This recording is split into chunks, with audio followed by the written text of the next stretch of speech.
the last few weeks, the WNBA has managed to stay in the news. Federal investigation is currently pending in regards to Caitlin Clark and the treatment of the WNBA. Stephen A. Smith got on First Take and dropped a crazy bomb. Do not be surprised if President Trump speaks on that is protective of a Caitlin Clark. She is being unfairly treated. That is going to be a problem for the WNBA. A federal investigation could hit the WNBA all over Caitlin Clark. A potential government investigation looming over this league, the WNBA, and Caitlin Clark's civil rights.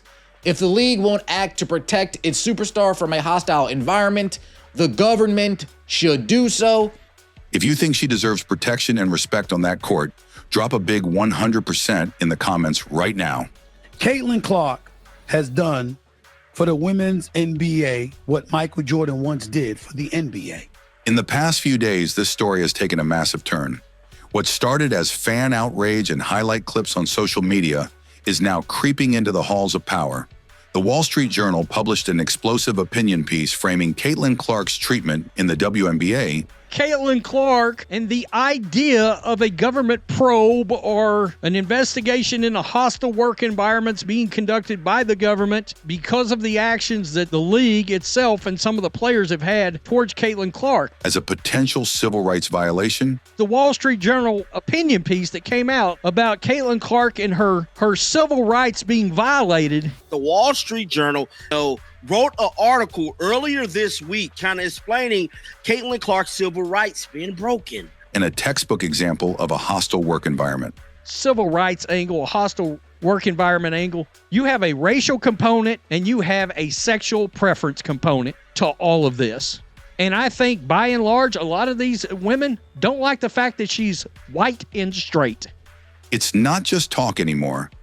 Indiana Senator Jim Banks has once again demanded answers from the WNBA. Jim Banks out there that talked about it last year. After the very first incident, the senator understands the kind of money that's at stake. After repeated cheap shots against Clark, going all the way back to the Kennedy Carter blindside hit that shocked the sports world. His message is simple.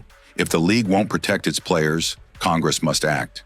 Jim Banks from Indiana wrote a letter to the WNBA asking for answers about what the league is doing to protect Caitlin Clark after the Kennedy Carter cheap shot over a year later, and many more cheap shots with no action. Congress must act to protect CC. This comes a year after U.S. Congressman Jim Banks wants answers from the WNBA for Kennedy Carter's foul on Caitlin Clark.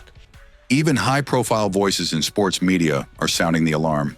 Stephen A. Smith publicly stated there's enough merit for a federal investigation. Indiana Senator Jim Brown and none other than ESPN sports anchor himself, Stephen A. Smith, has spoken about the WNBA should be under investigation. And into Clark's treatment. Stephen A. Smith jumped right into the middle of this yesterday, and he's suggesting the federal government could get involved here. Not because politics should be in sports, but because the league has ignored the problem for too long. He even warned that if a political figure like Donald Trump chose to champion Clark's case, the WNBA could find itself facing national and international scrutiny overnight. Do not be surprised if President Trump speaks on eventually. And if that man decides that this is something that can feed his base, that can ingratiate himself with that kind of audience that is protective of a Caitlin Clark and what she stands for and what she represents, and they come to a conclusion that they believe she is being unfairly treated, that is going to be a problem for the WNBA. This isn't about left or right. This isn't about who you vote for.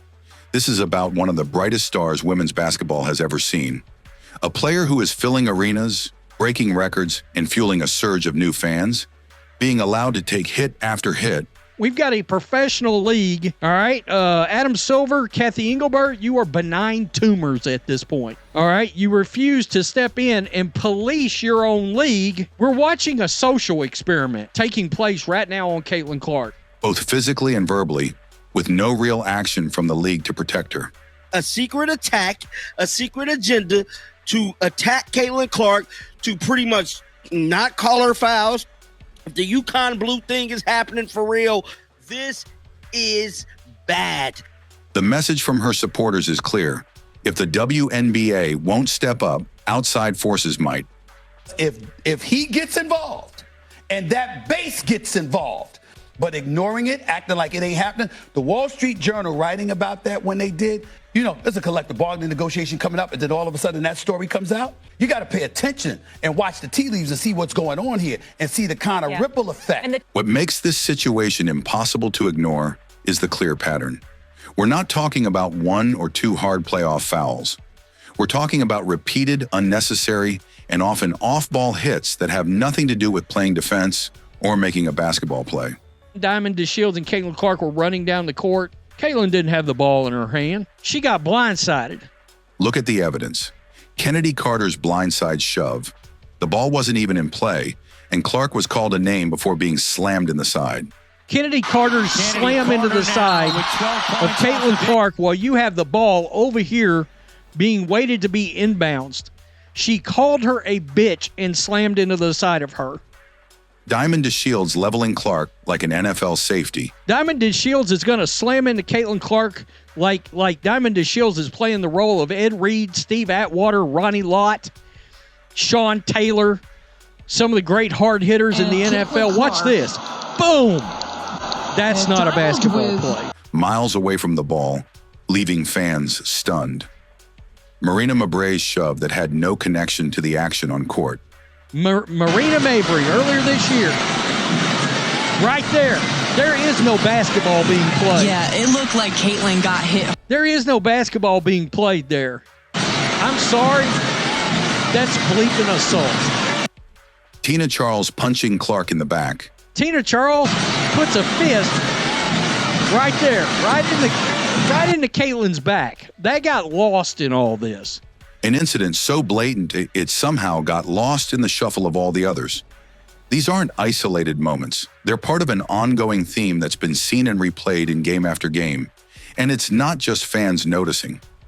Clark's own teammate, Sophie Cunningham, has admitted that when she was on another team, there were locker room discussions before games about being tough on Caitlin Clark. Now that she's playing alongside her, she's seen enough to say publicly, it's too much. Sophie Cunningham, by the way, made some comments about this too. And she talked about this right here, that when she was in Phoenix in the locker room, they talked about the treatment of Caitlin Clark and how they were going to, be tough on her. The numbers tell the same story. Clark has taken more flagrant fouls than most of the league, and too often referees either swallow the whistle in the moment or downgrade the severity after review. That creates an environment where opponents know they can get away with more against her. And here's the truth. No other rookie or young star is getting this kind of consistent treatment. Players like Angel Reese, Paige Buchers, and other recent draftees have had physical plays here and there, but not the constant, targeted harassment that Caitlin Clark has endured since her debut. This isn't about her being soft. This is about a league allowing a culture where it's open season on its biggest draw, and everyone watching knows it. Caitlin Clark has done for the women's NBA what Michael Jordan once did for the NBA. Made it more valuable, watchable, and marketable. Instead of protecting its transformative star, the league's leadership ignores the relentless targeting of Ms. Clark, treating its greatest asset as if she were a PR headache. That approach could turn into a legal liability for the WNBA. This is bigger than sportsmanship. It's about the future of the WNBA as a business. Caitlin Clark isn't just another talented rookie. She's an economic engine the league has never seen before, and the numbers prove it. Since her arrival, merchandise sales have exploded by more than 600%. Indiana Fever viewership has jumped 170%. The franchise's overall value has tripled. League Pass subscriptions are up 366%. App engagement has surged over 600%. And Clark's personal endorsements already total more than $11 million. Merchandise sales soared 601%. Indiana Fever viewership jumped 170%. The team's value tripled. League Pass subscriptions climbed 366%. App engagement rose 613%. And her endorsements topped $11 million.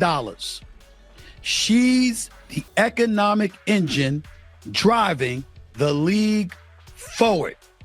Exposure that benefits every WNBA broadcast and sponsor. These aren't just stats. They're a sign that Caitlin Clark is growing the pie for everyone. Players, owners, broadcasters, and partners. She is, in many ways, the face pulling the league into mainstream conversation. But here's the danger. Every uncalled cheap shot, every ignored flagrant, and every public dismissal of her treatment chips away at that momentum. If she's injured because the league refuses to enforce its own rules, Caitlin Clark alone is speaking highly of the league. She wants the best for the league. She always brings up the backs or shoulders this league has been built on. So she wouldn't necessarily do anything to punish the league, right? Even if it's true that she's getting treated a certain way, she'll still step up and say, hey, I got it. Don't worry about it. We've seen it in her interviews, right? Where she's just like, nah, man, it's cool. Nothing's going on. you don't just lose a player, you lose the ticket sales, the national TV interest, the sold-out arenas, the social media buzz. You lose the trust of the fans who showed up for her, many of them watching women's basketball for the first time. It's not just about protecting Clark for Clark's sake.